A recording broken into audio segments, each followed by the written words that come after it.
Okay, Vikings opener days away, and as is kind of their tradition, they like to do the big contract extensions right before the season, and they did another one. The final domino has fallen. Brian O'Neill locked up for it's a 5-year, $92 million deal.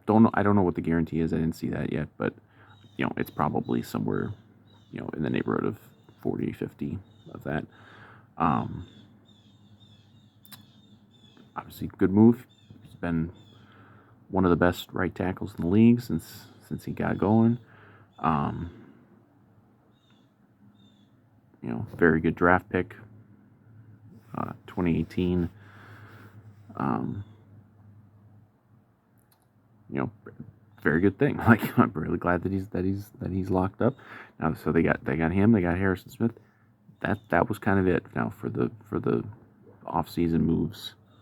Um, the stuff that needed to be done, kind of the big checklist. We were waiting on those moves all off season.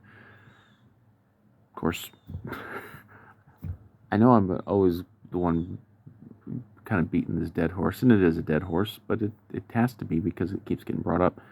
It's another big contract given out post Kirk signing, which once again, when that happened, it was all the whole narrative was, oh, we're gonna lose everybody, we're gonna lose every core player, we're not gonna be able to keep anybody. It wasn't that, hey, we might have to let one or two guys go. No, it was that we were going to lose everybody. Any player that we ever had that needed a payday after Kirk signed, we were gonna lose because of the Kirk contract. I mean, we've given out now at least one big contract extension to, I think, every position group other than specialists. Just in the last 3.5 years, basically. Um, and still, this narrative will persist. I'm kind of hoping there's that someone starts talking about, well, no one's ever won a Super Bowl paying a right tackle this much money, because they love the people love the cherry pick narratives like that. But it's amazing how every deal that's needed to be done has been done for 4 off seasons now. They haven't always worked out. I mean, there have been some that haven't really worked out.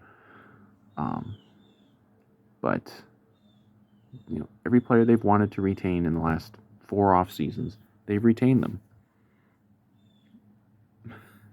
Even though the narrative was that the Kirk contract was going to kill us. And hell, now we've, how many of these have we done since the second Kirk deal last off season? We've done another handful of them, and we got more coming. I mean, I think Kirk's future with the team is up in the air a little bit now, like going into next year because of certain factors.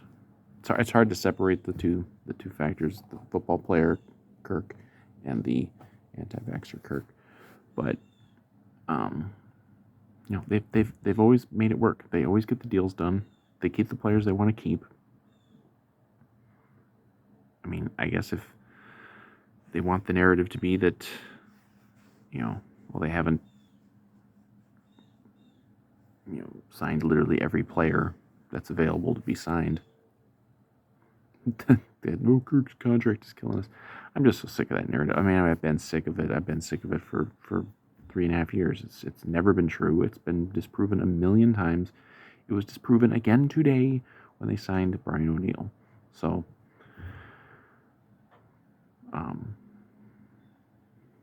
but it's a good deal. I think I saw he's like the second highest paid right tackle. But we've struggled on the offensive line at times, but now we've O'Neill was a home run pick, and we got him locked up, and hopefully, I'm pretty optimistic actually about this offensive line that we got going. I'm